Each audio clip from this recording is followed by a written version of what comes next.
Welcome back. আপনাদের সবাইকে স্বাগত জানাচ্ছি। আমি রাসেল। আশা করছি আপনারা সবাই ভালো আছেন, ভালোর দলে আছেন। আমিও ভালো আছি আর ভালোর দলে আছি। নতুন একটা ঘটনায় যাব এবং আজকের এই ঘটনাটি আমাদের পাঠিয়েছেন আমার খুব প্রিয় একজন স্টোরি টেলার তানভীর তুষার। চলুন কথা না বাড়িয়ে শুরু করা যাক। যেভাবে লেখা আছে আমি সেভাবেই পড়ে শোনাচ্ছি। জিনের জানাজা এই দুনিয়ার অনেক আলেম থেকে শুরু করে অনেক সাধারণ মানুষও পড়েছে। বিভিন্ন সময় বিভিন্ন সব অভিজ্ঞতার মুখোমুখি হতে হয়েছে তাদের।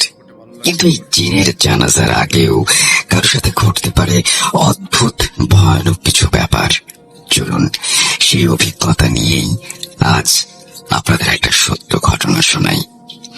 যিনি আমাকে ঘটনা শেয়ার করেছেন তার অনুরোধে তার নাম ঠিকানা গোপন রেখে আমি তার ছদ্মনাম ব্যবহার করছি। তবে হয়তো প্রচলিত জায়গায় সেই নামে অনেকেই তাকে চিনতে পারেন, তাই জায়গাটির নাম পূর্ণ ঠিকানাও আমি এড়িয়ে যাচ্ছি। আসসালামু আলাইকুম প্রিয় লিসেনার্স, আমি তানভীর তুষার, ভূত.com এর মডারেটর ও অফিসিয়াল স্টোরি টেলার। বেশ অনেকদিন পরে একটা অদ্ভুত সত্য ঘটনা নিয়ে হাজির হয়েছি আপনাদের সামনে। কথা না বাড়িয়ে চলুন মূল ঘটনায় যাওয়া যাক। এই ঘটনাটি যে সময়ের, তখন শহরের মসজিদে কাঠের তৈরি লাশ বহনের খাটিয়ার জায়গায় জায়গা করে নিয়েছে লোহার পাইপ আর পাত দিয়ে তৈরি খাটিয়া। সেই সাথে এইভাবে তৈরি খাটিয়া তখন শহর ছেড়ে দুই একটা গ্রামের মসজিদেও ব্যবহার করা শুরু হয়েছে। আর এই লোহার তৈরি জিনিসের ঢাকার একটি ওয়ার্কশপে বিভিন্ন আসবাবপত্র ও লাশ গোসল করানোর খাট এবং লাশ বহনের খাটিয়া তৈরি করে লাবিব। প্রায় 3 বছর এই পেশার সাথেই তার জীবন। এখানে তার সাথে কাজ করে রিয়াদ। লাবিব জীবনে যতগুলো লাশ বহনের খাটিয়া তৈরি করেছে তার সবগুলোর হাতলে সে তার নিজের নামের প্রথম অক্ষর দিয়ে একটা চিহ্ন এঁকে দেয়। এই জিনিসটা খেয়াল করে একদিন রিয়াদ তাকে প্রশ্ন করে, তুই প্রতিবার খাটলি বানানোর পরে হাতলে একটা চিহ্ন এঁকে দিস কেন? জবাবে লাবিব তাকে জানায়, আসলে এটা আমি করি কারণ আমাদের তৈরি এই খাটিয়াগুলো তো দেশের বিভিন্ন প্রান্তে যায়। তাই আমি কোনো মসজিদে গেলেই সেখানে সেই খাটিয়াগুলো দেখি আমার তৈরি কিনা। যদিও এখন পর্যন্ত একটাও খুঁজে পাইনি। রিয়াদ বলে, আচ্ছা, এই লাশ বহনের খাটিয়াগুলো তো মসজিদেই থাকে আর রাতে তার গেটে তালা দেওয়া হয়, তাহলে কেউ চাইলেও মসজিদের দায়িত্বে থাকা ব্যক্তিকে না বলে খাটিয়া নিতে পারবে না। কিন্তু ছোটবেলায় দাদির মুখে অনেক গল্প শুনতাম জিনের জানাজা নিয়ে, তো ওরা লাশ রাখার খাটিয়া পায় কোথায়? লাবিব তখন বলে, এটা আসলে একটা ভাবার বিষয়। ছোটবেলাতে লোক মুখে অনেক গল্পই শুনেছি, কিন্তু সব কি আর দেখেছি নাকি? মনে হয় এটাও তেমন একটা ব্যাপার। লাবিব শেষ তার গ্রামের বাড়ি গিয়েছিল প্রায় 6 মাস আগে। কিছুদিন হলো তার মাকে স্বপ্ন দেখছে রাতে, আর গ্রামের বাড়ির জন্য তার মন কেমন করছে। এবার কদিনের ছুটি নিয়ে গ্রামের বাড়ি থেকে ঘুরে আসতে চায় সে। যথারীতি ওয়ার্কশপ থেকে কয়েকদিনের ছুটি নেয় লাবিব। তার গ্রামের বাড়িতে ট্রেনে বা বাসে চড়ে দুইভাবেই যাওয়া যায়, কিন্তু লাবিবের সবসময় ট্রেনে যেতেই ভালো লাগে। ট্রেনে করে ঢাকা থেকে তার গ্রামের বাড়িতে যেতে সন্ধ্যা পার হয়ে যায়। তারপরে ভ্যান যোগে 5 কিলোমিটার এবং এরপরে 2 কিলোমিটারের হাঁটা পথে গ্রামের বাড়ি। লাবিব প্রতিবারের মতো বিমানবন্দর রেল স্টেশনে ট্রেনের জন্য অপেক্ষা করতে থাকে, কিন্তু ট্রেনের শিডিউল বিপর্যয়ের কারণে তার ট্রেন নির্দিষ্ট সময়ের চেয়ে 4 ঘন্টা লেট করে আসে। সে যখন ট্রেনে উঠে পড়ে তখন প্রায় দুপুর। এই কারণে তার গ্রামের স্টেশনে যেতে রাত 11টা বেজে যায়। স্টেশনে থাকা লাইটগুলো তখন টিম টিম করে জ্বলছে। বাইরে বের হয়ে দেখে অনেক রাতের জন্য মাত্র একটা ভ্যান দাঁড়িয়ে আছে। লাবিব কাছে গিয়ে দেখে বেশ বৃদ্ধ একজন লোক বসে আছে ভ্যানের ওপরে। শরীরে যেন কোনো শক্তি বলতে কিছু নেই। আলো আধারিতে মুখটা বেশ অস্পষ্ট লাগছে তার। লাবিব ভ্যান চালককে তার ঠিকানা বলে জিজ্ঞেস করলো সেখানে যাবে কিনা। ভ্যান চালক লাবিবের দিকে একবার তাকিয়ে তাকে আপাত মস্তক দেখে নিয়ে ভ্যানে উঠে বসতে বলল। ভ্যান চালক ভ্যান চালাতে শুরু করলো। ভ্যানের নিচে থাকা হ্যারিকেনের টিমটিমে আলোয় রাস্তার কিছু অংশ দেখা গেলেও সবকিছু বেশ ভালোভাবে বোঝা যাচ্ছে না। ভ্যান চালকের সাথে অল্প স্বল্প কথা বলতে থাকে লাবিব, কিন্তু এই ভ্যান চালক তার সাথে তেমন কথা বলছে না। তার বিভিন্ন কথার উত্তর যেন বেশিরভাগ সময় মাথা নাড়িয়েই দিচ্ছে। গ্রামের রাস্তা ধরে চলতে থাকে তার ভ্যান। গন্তব্যে পৌঁছে ভ্যানের ভাড়া মিটিয়ে হাঁটতে শুরু করে লাবিব।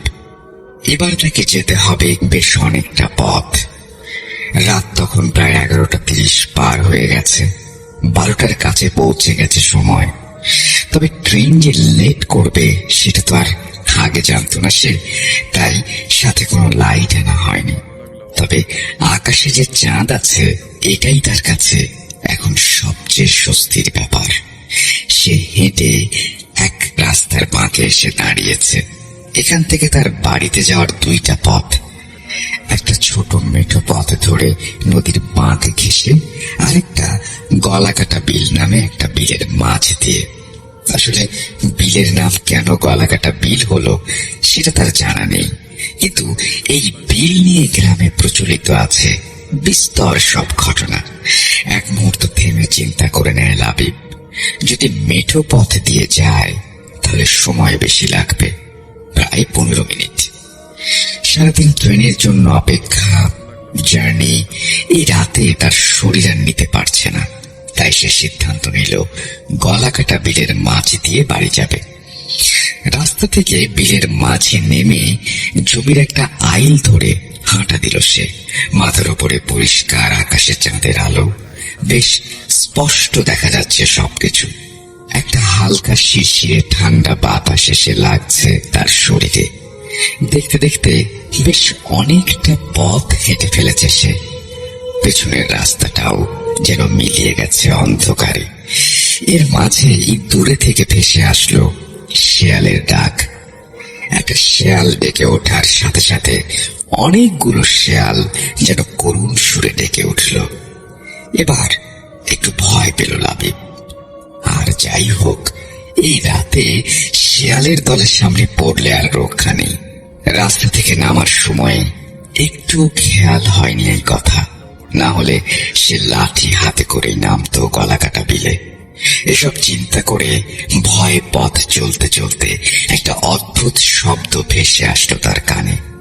চারপাশে একটু ভালো করে তাকিয়ে নিল সে, কিন্তু শব্দটা কোথা থেকে আসছে দেখতে পেল না। তবে শব্দটা তার বেশ পরিচিত। কিসের শব্দ এটা মনে করতে পারছে না। এর মাঝেই মনে হলো শব্দটা তার পেছন দিক থেকে দ্রুত তার দিকে এগিয়ে আসছে। সে পেছনে তাকাতেই থমকে গেল। একটা কালো শূকর গাইগুনি শব্দ করে এগিয়ে আসছে তার দিকে। লাবিব ফিরে তাকাতেই সেই শূকর যেন এক মুহূর্তে থমকে দাঁড়ালো। তারপরে লাবিবের বাম পাশে এগিয়ে গেল সেটি। একটা জমি পড়ে বাম পাশের আইলের নিচ দিয়ে মুখ দিয়ে মাটি খুঁড়ে কি যেন খাচ্ছে সেই শূকর, আর এগিয়ে যাচ্ছে সামনের দিকে। লাবিব ভয়ের চেয়ে অবাক হয়ে গেল বেশি, কারণ তাদের গ্রামে বা এর আশেপাশে শূকর পালে এমন কোনো লোক নেই। আর এত রাতে এটি এখানে থাকারও কথা না। তবে সে ভাবল, অনেক সময় দেশের বিভিন্ন এলাকা থেকে সব শূকরের বিশাল দল নিয়ে লোকজন বিভিন্ন এলাকায় যায়। তেমনি হয়তো কোনো দল এসেছে, আর এই শূকর হয়তো দল ছুট হয়ে রাতে এরকম ঘুরে বেড়াচ্ছে। এই সব কিছু ভাবতে ভাবতে লাবিব এগিয়ে যায় তার বাড়ির দিকে। কিন্তু তার এই অবাক হয়ে যাওয়া ব্যাপারটা যে কখনো ভয়ের রূপ নিতে পারে এটা সে কল্পনাও করেনি। কারণ একটু পরে লাবিব দেখলো একটার পর একটা শূকর কোথা থেকে যেন বের হয়ে আসছে, আর প্রথম দেখা সেই শূকরের সাথে যোগ দিয়ে সেম ভাবে মাটির মাঝে কিছু খাচ্ছে আর সমান তালে এগিয়ে চলেছে তার দিকে। প্রথমে একটা শূকর থেকে চোখ ফেরাতেই সেটা হয়ে গেল 3টা, এরপরে 6টা, পরক্ষণেই 9টা। ভয় যেন নিজের মাঝে সিঁথিয়ে গেল লাবিব। ভয়ের একটা ঠান্ডা স্রোত যেন বয়ে গেল তার শির দাঁড়াবে। সে সাথে প্রচন্ড ঘামতে শুরু করলো সে। এরই মাঝে শূকরের শব্দগুলো যেন আরো বাড়তে শুরু করলো। মনে হচ্ছে আস্তে আস্তে রেগে তারা গড় গড় করে একটা শব্দ করছে, এগিয়ে আসছে তার। লাবিব কি করবে ভেবে পাচ্ছে না। ভয় শুধু গলা শুকিয়ে যাচ্ছে তার। সে কি সামনের দিকে দৌড় দিবে নাকি থেমে উল্টো পথে দৌড় দেবে তার কিছুই ঠিক বুঝে উঠতে পারছে না। এর মাঝেই যেন সেই শূকরের দল অগণিত ভাবে বেড়ে একটা তার দিকে এগিয়ে আসছে। না, এভাবে আর থাকা যায় না। লাবিব শরীরের সব শক্তি এক করে দৌড় দেয় সামনের দিকে, আর পেছন থেকেও যেন সেই শব্দ আরো দ্রুত ভেসে আসতে থাকে তার দিকে। এভাবে কিছুটা পথ দৌড়ানোর পর সে যে বিলের ঠিক কোন দিকে চলে এসেছে তার বুঝতে পারে না। কারণ ভয়ে সে কোন দিকে দৌড় দিয়েছে খেয়াল করেনি। এবার সে কি করবে, কোন দিকে যাবে, এসব ভাবতেই হঠাৎ একটা সালামের শব্দে যেন নিজের মাঝেই চমকে ওঠে লাবিব। পেছনে ফিরে কাঁপা কাঁপা কণ্ঠে সালামের উত্তর দিতে দিতে সে তাকিয়ে দেখে একটা বেশ বয়স্ক একগাল ভর্তি পাকা দাড়িওয়ালা লোক তাকিয়ে আছে তার দিকে। এবার যেন একটা মানুষ দেখে ভয় কিছুটা কেটে গেল তার। লাবিব এগিয়ে গেল লোকটির দিকে। ততক্ষণে শূকরগুলো যেন যেভাবে এসেছিল সেভাবে সামনের দিকে কোথায় মিলিয়ে গেল। লোকটি তাকে দেখে বলল, তুমি এত রাতে এখানে কি করছো? লাবিব কিছুটা ভয়ে ভয়ে তার বাড়ি ফেরার কথা জানালো লোকটিকে। লোকটি তখন বলল, শোনো, এই পথে যখন এসেই পড়েছ তখন একটা ছোট্ট কাজ তোমাকে করে দিতে হবে। লাবিব কিছুটা অবাক হয়ে গেল। এই মাঝরাতে এমন অচেনা একটা লোক এসে তাকে কি কাজের জন্যই বা বলছে। লাবিব জানতে চাইল কাজটা কি। লোকটি বলল, আমাদের গোত্রের একজন লোক আজ মারা গেছেন, একটু সামনেই তার লাশ রাখা আছে। সেখানে আমাদের গোত্রের আরো কিছু লোক আছে, কিন্তু সমস্যা হচ্ছে তার কবর খোঁড়া নিয়ে। লাবিব বলল, এত রাতে এই বিলের মাঝে লাশ আসবে কেন? আর আপনাকে তো আগে কখনো দেখিনি। আপনার গোত্র এই এলাকায় আসলো কোথা থেকে? আর এই রাতে কবর খোঁড়া নিয়েই বা সমস্যা হবে কেন? বিলের মাঝে তো কাউকে কবর দেয় এরকম শুনিনি। লোকটি তখন একটু রাগান্বিত স্বরেই বলল, তুমি বড্ড বেশি প্রশ্ন করছো। সব প্রশ্নের উত্তর তোমার না জানলেও চলবে, শুধু এটুকু জানো এখন তোমাকে আমার সাথে যেতে হবে আর একটা কবর খুঁড়ে দিতে হবে। এবার লাবিব যেন আরো বেশি ঘামতে শুরু করলো। এই কোন সমস্যার মধ্যে পড়লো সে, কি করবে সেটা ভেবে পাচ্ছে না। একবার মনে হলো পেছনের দিকে দৌড় দিয়ে পালিয়ে যাবে সে, কিন্তু পরক্ষণেই আবার মনে হলো পেছনের দিকে পালিয়ে যাবে কোথায়, কারণ এখন সে বিলের ঠিক কোন জায়গায় আছে তা কোনোভাবেই অনুমান করা যাচ্ছে না।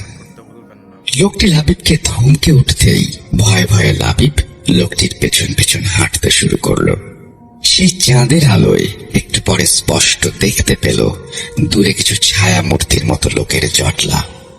লাবিব তাদের কাছে পৌঁছালো এবং দেখল লম্বা আর ফর্সা মতো কিছু লোক দাঁড়িয়ে আছে সেখানে। তারা নিজেদের মাঝে কি সব কথা বলছে, কি বলছে ঠিকভাবে বোঝা যাচ্ছে না। এদিকে এই লোকগুলোকে আগে কোথাও দেখেনি লাবিব। এর যে অপরিচিত এই ব্যাপারটি বেশ স্পষ্ট। লাবিব সেখানে যেতে এই লোকগুলো যেন এক মুহূর্তের মাঝে গল্প করা থামিয়ে দিল। সবাই তাকিয়ে রইল। তাদের থেকে একটু পাশে কিছু মহিলা মানুষের মতো অবয়ব দেখতে পেল সে। লাবিব সেখানে যেতেই 7 থেকে 8 বছর হবে এমন একটা বাচ্চা দৌড়ে আসলো তার দিকে।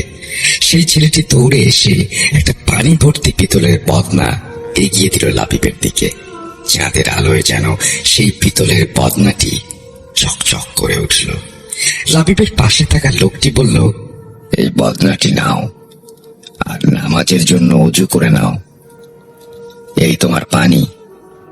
লাবিব যেন তখন একটা ঘোরের মাঝে চলে গেছে, কাজ করা শুরু করে দিল। সে ছেলেটার হাত থেকে বদনাটা নিয়ে একটু দূরে জমির মাঝে বসে পড়ল। তারপরে ভয়ে ভয়ে বিসমিল্লাহ বলে ওযু করা শুরু করে দিল। পানিটা মুখে দিয়ে যখন সে গড়গড়া সহ কুলি করছিল, তখন পানিটা তার কাছে বেশ মিষ্টি মনে হলো। লাবিব ওযু শেষ করে আবার এগিয়ে আসতেই সেই ছোট্ট ছেলেটি তার হাত থেকে পিতলের বদনাটা নিয়ে সেই ভিতের মাঝে যেন কোথায় হারিয়ে গেল।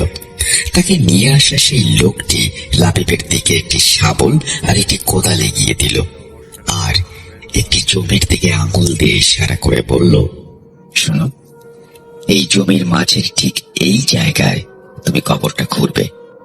লাবিব লোকটির দেখানো সেই জায়গাটার দিকে এগিয়ে গেল। তারপরে প্রথমে কোদাল দিয়ে জমির ওপরে থাকা মাটি সমান করে নিল।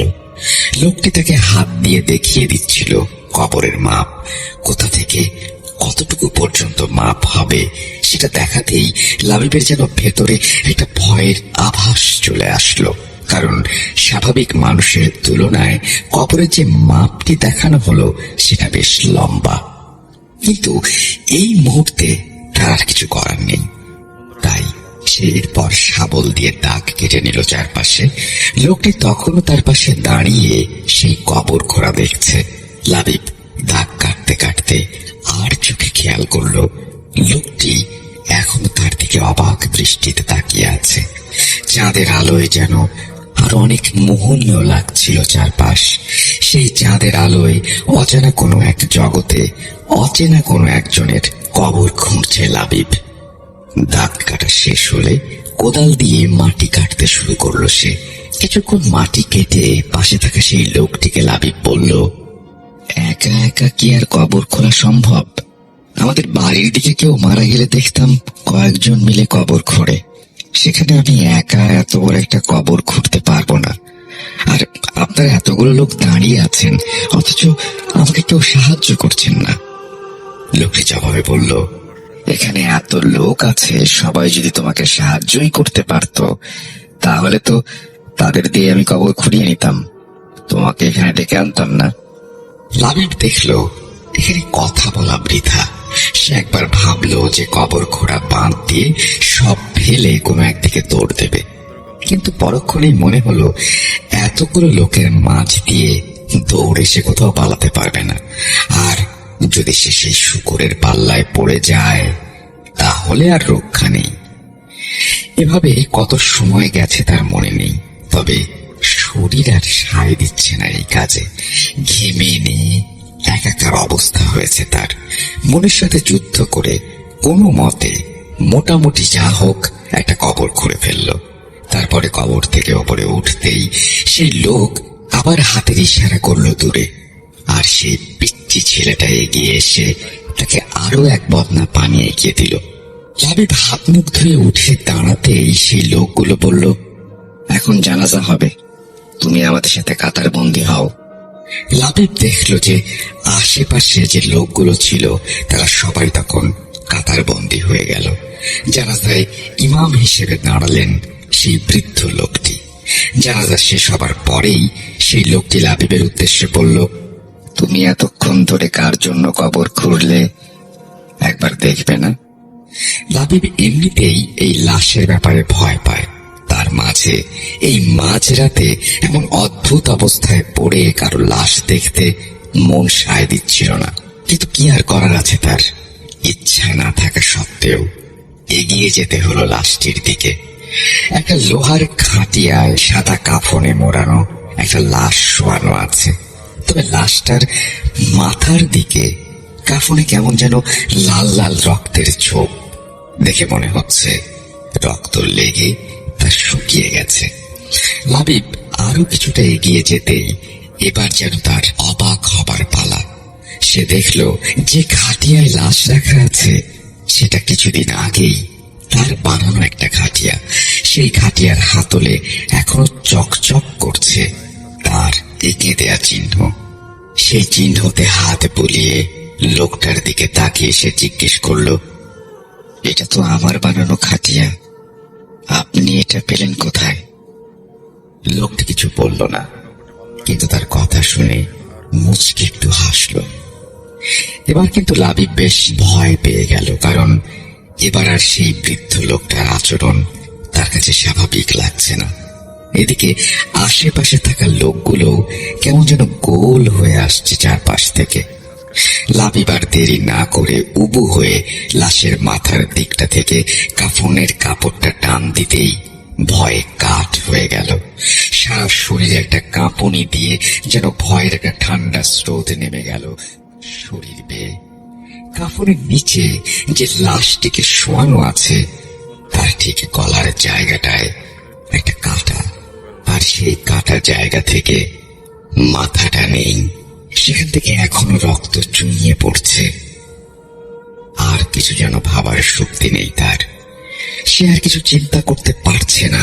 সে শুধু এতটুকুই বুঝেছে, এখান থেকে পালাতে হবে, না হলে রক্ষে নেই। লাবিব হঠাৎ করে পেছনে ফিরে একটা দৌড় দেয়, আর পেছন থেকে একের পর এক ভেসে আসতে থাকে চিৎকার। কেউ যেন তাকে গলা ফাটিয়ে চিৎকার করে ডাকছে আর বলছে, আয়, কবর দিয়ে যা। সে শরীরের সব শক্তি দিয়ে দিক বিদিক শূন্য হয়ে ছুটে চলেছে, আর খেয়াল নেই সে বিলের ঠিক কোন জায়গায় আছে, কোন দিকে দৌড়াচ্ছে। পেছন থেকে আবার সেই ক্ষীণ শব্দটা শুনতে পাচ্ছে সে যখন পেছন থেকে আর সেই ডাক শুনতে পেল না, তখন দাঁড়িয়ে গেল। আজ রাতে এত বেশি পরিশ্রম হয়েছে, শরীরের কিছু নিতে পারছে না। হঠাৎ সামনের বিলের মাঝে বিশাল একটা ছায়া মূর্তির মতো কিছু একটা দেখতে পেল সে। প্রথম দিকে ভয়ে চমকে উঠলেও চোখ সয়ে আসলে দেখতে পেল কোন বিশাল এক গাছ দাঁড়িয়ে আছে বিলের মাঝে। তার মনে পড়ে গেল বিলের মাঝে একটা বড় গাছ আছে। সে ভাবল বাকি রাতটা এই গাছের নিচেই কাটাবে, যেহেতু শরীর অনেক ক্লান্ত আর বিলের মাঝে কোথাও যাওয়ার মতো জায়গা নেই তার। আস্তে আস্তে গাছটার দিকে এগোতে লাগলো লাবিব। কিন্তু সে গাছটার দিকে যত এগোতে লাগলো তত একটা ক্ষীণ শব্দ ভেসে আসতে লাগলো তার কানে। সেই শুরুতে বিলের মাঝে নেমে শূকর যেমন শব্দ করে তার পাশ দিয়ে চলে যাচ্ছিল, তেমন একটা শব্দ, ঠিক তেমন একটা শব্দ আবার শুনতে পাচ্ছে সে। ভয়ে ভয়ে আরো কিছুটা সামনে যেতে সে দেখতে পেল গাছের পাশে পড়ে আছে সাদা কোনো মানুষের মতো একটা বস্তু, আর তার দেখা আগের সে একদল শূকর। সেখানে মাথা ডুবিয়ে কিছু একটা খাচ্ছে তারা। এটা দেখে আঁতকে উঠল লাবিব। এদিকে পড়ে থাকা গাছের শুকনো পাতায় তার পায়ের শব্দ হতেই কয়েকটা শূকর মাথা তুলে তাকালো তার দিকে।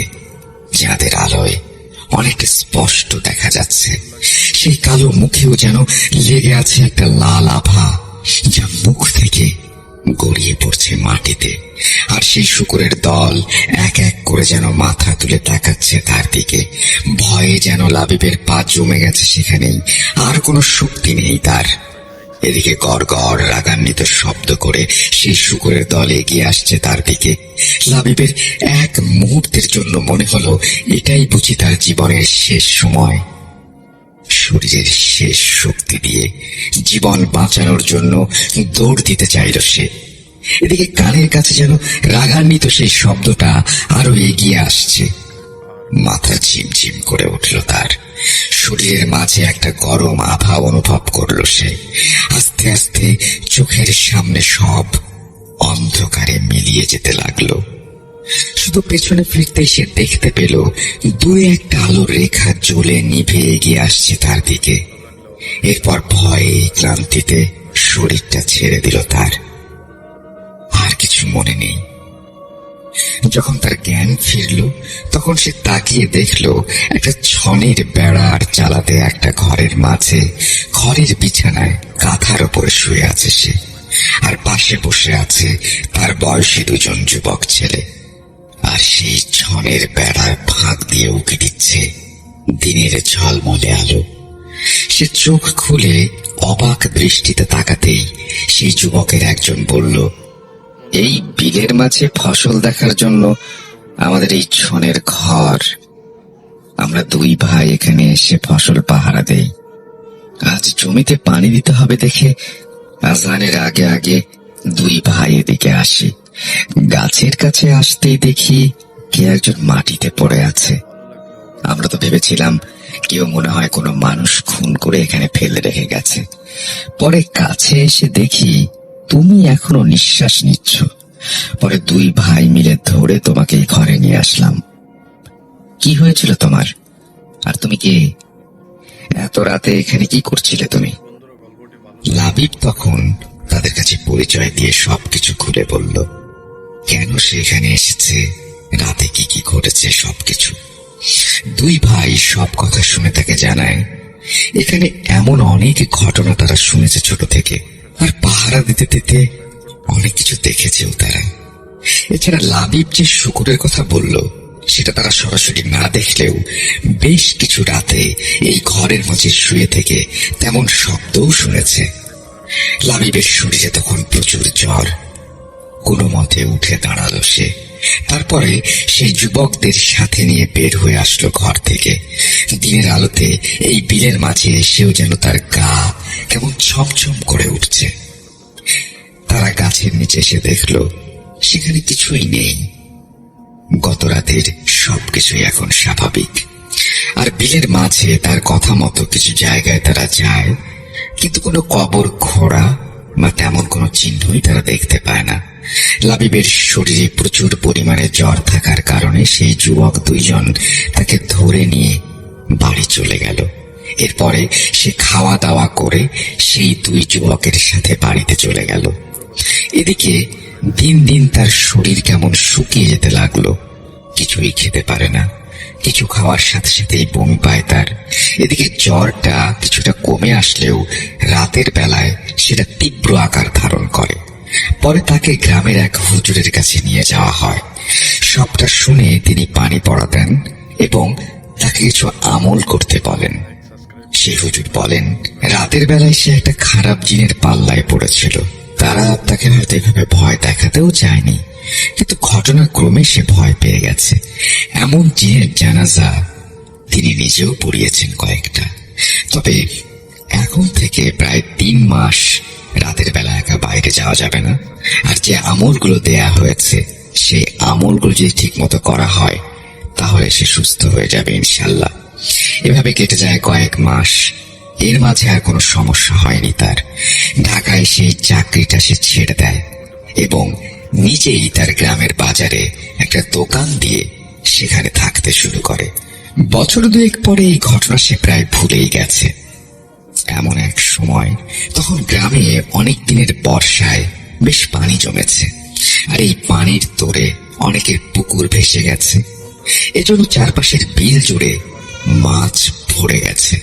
চারিদিকে কেমন একটা মাছ মারার উৎসব। তার দোকানে বসে তার 2জন কাজিন এক সন্ধ্যায় লাবিবকে বলল, সারাদিন দোকানে বসে বেচাকেনা করলেই হবে? শুনেছিস বিলে কেমন মাছ হয়েছে? চল একদিন যাই। বর্ষায় মাছ না ধরলে জীবনই বৃথা। আড্ডা চলে। তারা সিদ্ধান্ত নেয় পরদিন রাতে সবাই মিলে মাছ ধরতে যাবে। কথা মতো সেদিন রাতে সবাই মাছ ধরার জিনিসপত্র নিয়ে রেডি হয়ে মাছ ধরতে চলে গেল বিলে। বেশ ভালো মাছ হয়েছে। তারা তাদের বাড়ির পাশের বিল থেকে এক এক করে মাছ ধরতে ধরতে এগিয়ে চলল অন্য বিলের দিকে। বেশ অনেক মাছ পাচ্ছে তারা। এভাবে প্রায় মাঝ রাত হয়ে এলো। এর মাঝেই রাস্তায় তাদের সাথে দেখা হলো আরো দুজন লোকের। তাদের থলিতে বেশ বড় বড় কয়েকটি মাছ দেখে লাবিবের এক কাজিন জিজ্ঞাসা করলো, কি ব্যাপার ভাই, এত বড় মাছ কোত্থেকে ধরলে? একজন লোক তাদের জানালো, সামনের গলাকাটা বিল থেকে তারা এই মাছ ধরেছে, এখন মাছ ধরা শেষ করে বাড়ি যাচ্ছে। তারা আরো জানালো, সেই বিলে নাকি এমন বড় বড় মাছ প্রচুর পরিমাণে পাওয়া যাচ্ছে। লাবিবের সাথে থাকা আরেকজন কাজিন বলে উঠল, সেই কখন থেকে এসেছি মাছ ধরতে, মাছ তো ভালোই পেলাম, কিন্তু বলার মতো তেমন বড় কোনো মাছ পেলাম না। চল আজকে ওই বিলে যাওয়া যাক। যেহেতু লাবিবেরা একসাথে 6 জনের মতো ছিল, তাই তারা সবাই মিলে সেই বিলে মাছ ধরতে গেল। লাবিব তার সাথে ঘটে যাওয়া আগের সেই ঘটনার কথাও ভুলে গেছে। যখন রাস্তা থেকে নেমে সেই বিলের মাঝে হাঁটু পানিতে নামলো, তখন সবাই কয়েক হাত দূরে দূরে মাছ ধরতে লাগলো। পোলো ব্যবহার করছিল তারা। লোক দুইটার কথা ঠিক, এই বিলে বেশ বড় বড় মাছ ধরা পড়ছে। এভাবে কিছু সময় মাছ ধরতে ধরতে তারা এগিয়ে গেল বিলের মাছ বরাবর। পানি তখন হাঁটু পানির একটু ওপরে, কিন্তু লাইটের জন্য পানির ভেতরে বেশ পরিষ্কার দেখতে পাচ্ছে তারা। এরই মাঝে লাবিবের সামনে পানির মাঝে কিছু একটা জোরে সোরে নড়ে উঠল। লাবিব ভালো করে লাইট ধরে বারবার দেখার চেষ্টা করার পর সে দেখতে পেল একটা বড় গজার মাছ। খুশিতে যেন মন নেচে উঠল তার। মাছটাকে সে যতই পোলোর মাঝে ফেলার চেষ্টা করছে, মাছটা ততই সামনের দিকে এগিয়ে যাচ্ছে। লাবিবেরও রাগ ধরে গেল, মাছটাকে সে ধরবেই। সে মাছটার পিছু নিল। এদিকে অন্য সবাই নিজেদের মাছ ধরা নিয়ে আশেপাশেই ব্যস্ত। মাছটা একবার মাথা বের করে ডুব দেয়, আবার 2 হাত সামনে যেয়ে পানির উপরে লেজ নেড়ে একটু সামনে এগিয়ে যায়। লাবিবও তার সাথে পাল্লা দিয়ে সামনে এগোতে থাকে। এভাবে কিছুটা যাওয়ার পরে লাবিব তার কাজিনদের থেকে প্রায় 1 বিঘা পরিমাণ জমির সামনে এগিয়ে আসে। এবার মাছটা তার সামনে স্থির। লাবিব হাতের পোলোটা শক্ত করে ধরে। মাছটার উপরে ফেলে দিতেই নিচে পোলোটা যেন মাটি খুঁজে পায় না। মনে হলো পোলোটা সোজা যেন কোনো গর্তের মাঝে গিয়ে পড়ল। আর সেই সাথে টাল সামলাতে না পেরে লাবিবও পানির মাঝে হুড়মুড় করে পড়ে গেল সেই গর্তে। লাবিব পানির মাঝে পড়তেই লাইটটাও পানির নিচে চলে গেল। তবে লাবিব লাইটের এক ঝলক আলোতে স্পষ্ট দেখতে পেল সে পড়ে যাচ্ছে পানির মাঝে 4 কোণা করে খোঁড়া একটা কবর টাইপ কিছুর মাঝে। আর সেই কবরের মাঝে চকচক করে উঠল সাদা লম্বা কিছু একটা। সাথে সাথেই পানি ঢুকে লাইটটা নিভে গেল, আর কিছু একটা টেনে ধরল তার হাত। লাবিব শরীরের সব শক্তি দিয়ে হ্যাঁচকা টেনে মাথাটা পানির উপরে তুলেই জোরে একটা চিৎকার দিয়ে উঠল। সাথে সাথেই তার সাথে মাছ ধরতে আসা কাজিনটা দৌড়ে আসলো তার দিকে। পানির মাঝে যতটা জোরে আসা যায় ততটা জোরে এসেই এক কাজিন ধরে ফেললো লাবিবের হাত। লাবিব তখন ভয়ে ঠক ঠক করে কাঁপছে পানির মাঝে দাঁড়িয়ে। সবাই সে কি হয়েছে জানতে চাইলে লাবিব তাদের ঘটনা বলল। তবে আশ্চর্যজনক ভাবে তারা সবাই মিলে সেই জায়গায় খুঁজে কোনো কবর টাইপ কোনো গর্তই দেখতে পেল না। আর লাবিবের থেকে একটু সামনেই পানির মাঝে পড়ে আছে সেই পোলোটা। পা দিয়ে খুঁজতে খুঁজতে একটু পরে লাইটটাও পেল তারা। মাছ ধরা বাদ দিয়ে সবাই মিলে চলে এলো রাস্তায়। লাবিবের পুরো শরীর তখন পানিতে ভেজা। সে ভয়ে আর আতঙ্কে তখনও কাঁপছে। এর মাঝে তার এক কাজিন তার দিকে লাইট ধরলে দেখে লাবিবের বাম হাতের কবজির উপরে যেন রক্ত জমাট বেঁধে কয়েকটা লম্বা আঙুলের দাগ স্পষ্ট হয়ে উঠেছে। বাড়িতে আসার পরে আবার জ্বরে পড়ে গেল লাবিব। তারপরে সেই হুজুরের কাছে যেয়ে আবার ঠিক হয়ে যায় কিছুদিনের মাঝেই। কিন্তু এই ঘটনার পর থেকে লাবিব কারোর সাথে রাতের বেলা কোনোদিন সেই গলাকাটা বিলে যায়নি। একাও কখনো হাঁটেনি বিলের পথ ধরে। এই ছিল আমার পাঠানো একটা সত্য ঘটনা। সবাই জানাবেন কেমন লাগলো এই ঘটনাটি। আপনাদের সবার মন্তব্য আমাকে আরো বেশি ঘটনা পাঠাতে উৎসাহিত করবে। সবাই ভালো থাকবেন, সুস্থ থাকবেন। আবার দেখা হবে দেশের যে কোনো প্রান্তে গ্রামীণ প্রাচীন সত্য ঘটনা নিয়ে।